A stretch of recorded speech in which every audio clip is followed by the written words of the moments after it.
Alors, en réalité, on parle souvent abusivement de laïcité pour parler de manière générale de gestion des faits religieux, même dans l'entreprise privée, et qui n'exerce pas de mission de service public.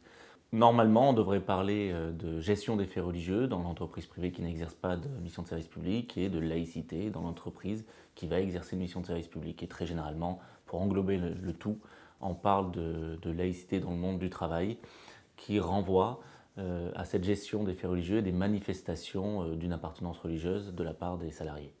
Le fait religieux dans le monde du travail, c'est toute manifestation d'une appartenance religieuse, que ce soit par une apparence, le port d'un signe, d'une tenue qui renvoie à une appartenance religieuse, ou par des propos tenus qui renvoient là encore à une appartenance religieuse, ou par des comportements qui pourraient même viser à susciter l'adhésion d'autrui à sa propre croyance, conviction, et qui donc pourraient relever du prosélytisme.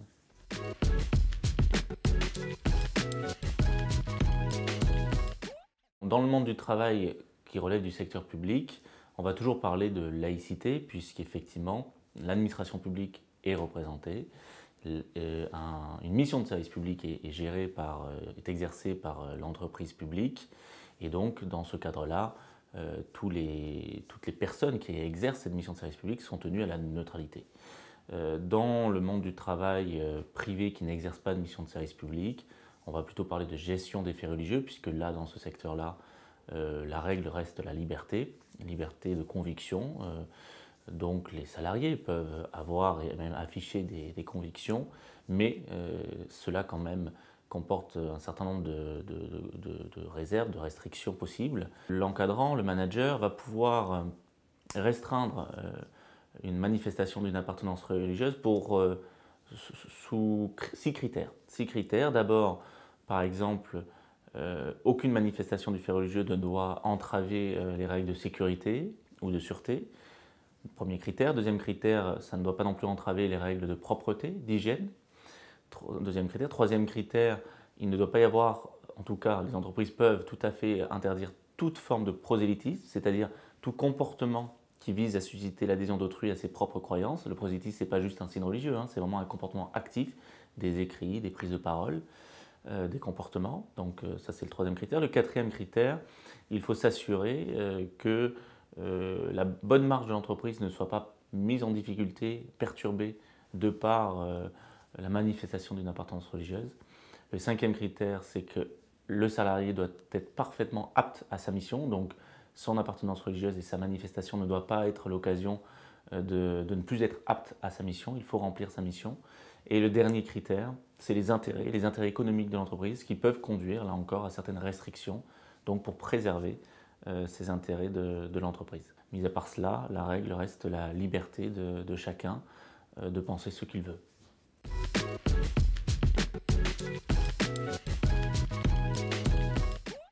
Alors clairement, dans le monde du travail, il y a encore beaucoup trop de discrimination à l'encontre de candidats pour des raisons religieuses.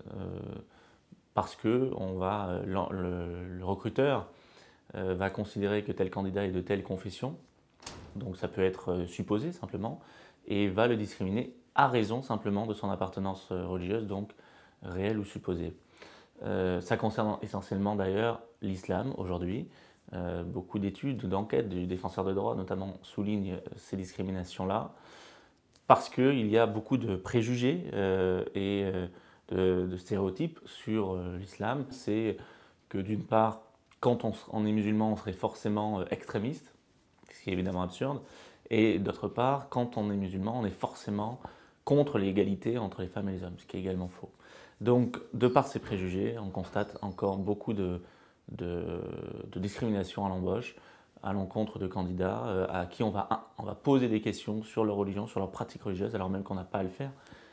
Les recruteurs ne devant poser des questions que sur leur qualification, bien entendu, au regard du poste envisagé.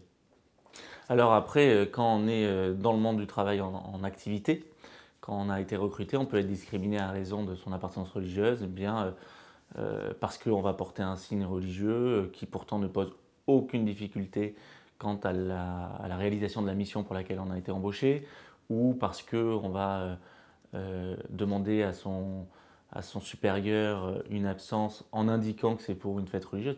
Absence qui n'est pas obligatoirement donnée, hein, loin de là, mais le simple fait de demander pourrait conduire ensuite à des discriminations futures parce qu'alors l'employeur saurait de quelle confession est telle personne et ça lui déplairait. On pourrait avoir tout un tas de discriminations, là encore, simplement parce qu'on aurait connaissance de la confession de la personne et que ce serait le ressenti qui parlerait. Le conseil que je pourrais donner aux entreprises, c'est d'une part de ne jamais faire parler de son ressenti. Ça, c'est important, il ne faut pas être sur du ressenti, il faut toujours être sur de l'objectivité. Et d'autre part, de trouver le juste équilibre. Le juste équilibre, ce n'est évidemment pas de tout autoriser ou de tout interdire, parce que si on autorise tout, on peut alors en venir à octroyer des droits distincts selon les personnes, selon leur religion, et ce qui est évidemment absolument pas positif. Ou si on interdit tout, on peut évidemment là ouvrir la voie à des discriminations, discriminer, simplement parce que telle personne serait de telle confession, on va refuser quelque chose qui pourtant ne pose aucun problème. Donc il faut toujours trouver le juste équilibre qui est finalement d'offrir des réponses d'intérêt général. Ça, c'est mes deux conseils. Donc rester toujours très objectif, trouver le bon équilibre, à savoir l'intérêt général de l'entreprise.